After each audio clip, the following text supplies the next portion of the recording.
जरूरी है। नमस्कार, MNS न्यूज लाइव में आप सभी का स्वागत है। मैं हूं आपके साथ अर्शी अंसारी। आइए देखते हैं देश और दुनिया की तमाम खबरें। दिल्ली में बारिश से मौसम हुआ सुहावना। बिहार, बंगाल समेत इन राज्यों में आज चलेगी हीटवेव। गडकरी के हाथों पहला ट्रैफिक रिवॉर्ड्स ऐप लॉन्च। अनुशासित चालकों को मिलेगा 35 करोड़ का इनाम। बिहार के वाल्मीकि नगर से झारखंड के हरिरगंज तक बनेगी 4 लेन सड़क। आइए देखते हैं खबरें विस्तार से। दिल्ली में बारिश से मौसम हुआ सुहावना। बिहार, बंगाल समेत इन राज्यों में आज चलेगी हीटवेव। आज सुबह राष्ट्रीय राजधानी दिल्ली के कई हिस्सों में बारिश के बाद मौसम सुहावना हो गया है। दिल्ली NCR के कई जगहों पर बारिश से तापमान में गिरावट दर्ज की गई है। जी हां, मध्य महाराष्ट्र में आज बारिश होगी। कई जगहों पर ओले भी पड़ सकते हैं। अंडमान निकोबार द्वीप समूह और केरल में तेज बारिश होगी, पर 5 जून तक बारिश जारी रहेगी। दिल्ली में शनिवार को अधिकतम तापमान 36 डिग्री सेल्सियस दर्ज किया गया है, जो सामान्य से 4 डिग्री कम है। जी हां, भारत मौसम विज्ञान विभाग यानी IMD ने रविवार को दिल्ली और इसके आसपास के अधिकांश स्थानों पर हल्की से मध्य तीव्रता से की बारिश और तेज हवाएं चलने का अनुमान लगाए हैं। दिल्ली के अधिकांश स्थानों NCR, ग्रेटर नोएडा, गुरुग्राम, फरीदाबाद, मनेसर, वल्लभार, सोनीपत, रोहतक, खरदौदा, चरखी, दादरी, महनदेहा, झज्जर, फर्रुखनगर, कोसली, सोहाना, पलवल, नूह में हल्की से मध्यम स्तर की बारिश हो सकती है। इन राज्यों में चलेगी लू। जी हां,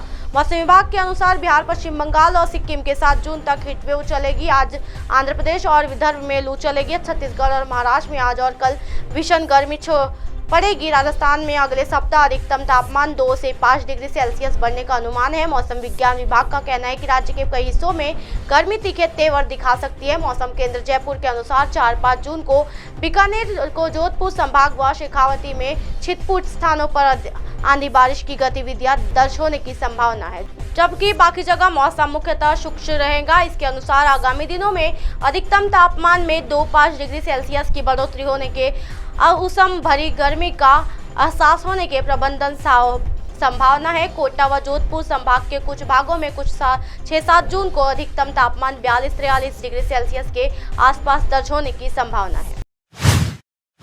गडकरी के हाथों पहला ट्रैफिक रिवॉर्ड्स ऐप लॉन्च। अनुशासित चालकों को मिलेंगे 35 करोड़ का इनाम। जी हां, यातायात की दृष्टि से नियम बहुत महत्वपूर्ण है। इन नियमों का पालन करने वाले अनुशासित नागरिकों को प्रोत्साहित करने के लिए नागपुर नगर निगम के ट्रैफिक रिवॉर्ड्स ऐप केंद्रीय नितिन गडकरी के हाथों लॉन्च किया गया है। ये देश का पहला ट्रैफिक रिवॉर्ड्स ऐप है। ऐप के जरिए नागरिकों के लिए 35 करोड़ के ऑफर उपलब्ध कराए गए हैं। जी हां, नागपुर महानगर पालिका के आयुक्त एवं प्रशासक राधाकृष्ण B, VNIT के अध्यक्ष डॉक्टर प्रमोद पड़ोले, उपायुक्त नगर निगम रविंद्र भोलावे, अजय मानकर, समीर गौतम उपस्थित थे।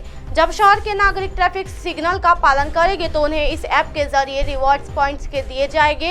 इन बिंदुओं का उपयोग 100 से अधिक राष्ट्रीय, अंतर्राष्ट्रीय और स्थानीय ब्रांडों से पुरस्कार को रिडीम करने के लिए किया जा सकता है। इस परियोजनाओं को सड़क परिवहन और राजमार्ग मंत्रालय द्वारा वित्त घोषित किया गया है। जी हां, गडकरी ने कहा कि इस परियोजनाओं को नागपुर नगर निगम द्वारा बहुत अच्छी तरह से संभाला गया है और पूरे देश में इसका पालन किए जाने की उम्मीद है। उम्मीद जताई है कि इस परियोजना से सड़क हादसों को कम करने में मदद मिलेगी। साथ ही इस परियोजना के माध्यम से यातायात नियमों का पालन करने वाले अनुशासित नागरिकों को पुरस्कृत किया जाएगा। वाहन चालकों को नियमों का पालन करने के लिए प्रोत्साहित किया जाएगा। कार्यक्रम में गडकरी जी ने सेवा प्रसाद रेड्डी, पंकज जैन, आशीष मिश्रा, यशदीप गाने, राइसन डिसूजा, डॉक्टर प्रकाश खोलान, तुषार गावड़, मोहम्मद परवेज, RN पत्रिकर, RB देशमुख को सम्मानित किया।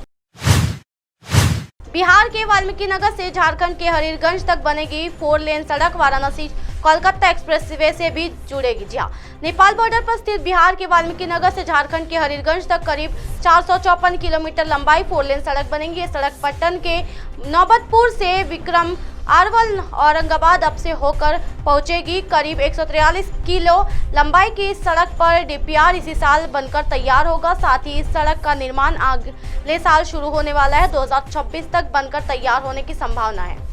इस 4 लेन सड़क के निर्माण की मंजूरी पिछले दिनों केंद्र सरकार ने दे दी है। पटना से हरिरगंज तक बनी हुई 2 लेन की सड़क। जी हां, सूत्रों के अनुसार पटना के नौबतपुर से हरिरगंज तक पहले से 2 लेन NH 98 बना हुआ है। इस 2 लेन की सड़क पर गाड़ियों का दबाव अधिकतर रहता है। सोन नदी के पूर्वी छोर से बिल्कुल पास होकर ये NH विक्रम आरवल, औरंगाबाद और आंबा होते हुए हरीरगंज तक जाता है। झारखंड के पश्चिम छोर के गढ़वा, डाल्टेनगंज और छत्तीसगढ़ अब तक आवागमन करने वाले के लिए ये सड़क बेहतर माना जाता है। जी हाँ, पटना बेतिया सड़क से होगी कनेक्टिविटी। हरीरगंज से नौबतपुर तक पहुंचने वाली NH 98 को कनेक्टिविटी पटना बेतिया सड़क से की जाएगी। फिलहाल करीब 5600 करोड़ रुपए की लागत से करीब 195 किलो लंबे इस 4 लेन सड़क का निर्माण हो रहा है। ये बुद्ध सर्किट का मुख्य हिस्सा है। इस नए 4 लेन के बनने से ये बाद वाल्मीकि नगर से हरीरगंज तक का सफर 11 घंटे से घटकर 6 घंटे का हो जाएगा। इसके अलावा झारखंड के पश्चिमी इलाके में स्थित पलामू और चतरा से नेपाल की सीधी कनेक्टिविटी हो जाएगी। सोनपुर से अरेराज तक गंडक नदी के पश्चिमी किनारे की तारीफ भी 4 लेन का निर्माण हो जाएगा, जिससे सरन कमिश्नरी के 2 जिले सारक्षण और गोपालगंज के दियारा इलाके के आवागमन बेहतर होगा। इस सड़क के बनने से होगी कई फायदे। जी हाँ, इस सड़क के बनने से वाल्मीकि नगर टाइगर रिजर्व देखने वाले पर्यटकों की संख्या में बढ़ोतरी होगी।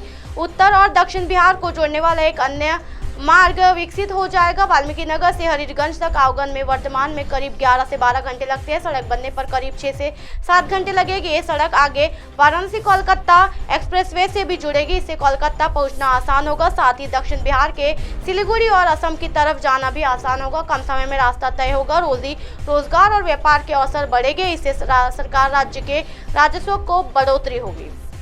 आप हमारे चैनल को आपके मोबाइल पर भी देख सकते हैं। मोबाइल ऐप पर देखने के लिए प्ले स्टोर से अमनास न्यूज़ टीवी ऐप डाउनलोड करें। इंस्टा, लिंक, ट्विटर, हाईकुक, फेसबुक और कई सोशल मीडिया प्लेटफॉर्म पर हमारा चैनल उपलब्ध है। आप इसे यूट्यूब पर भी देख सकते हो। आप हमारे चैनल को लाइव भी देख सकते हो www.mnsnews.com पर। फिलहाल वक्त हो चला दर्शकों ब्रेक का। ब्रेक से लौटने के बाद देखिएगा देश और दुनिया की तमाम खबरें। बने रहिए MNS न्यूज़ पर। नमस्कार।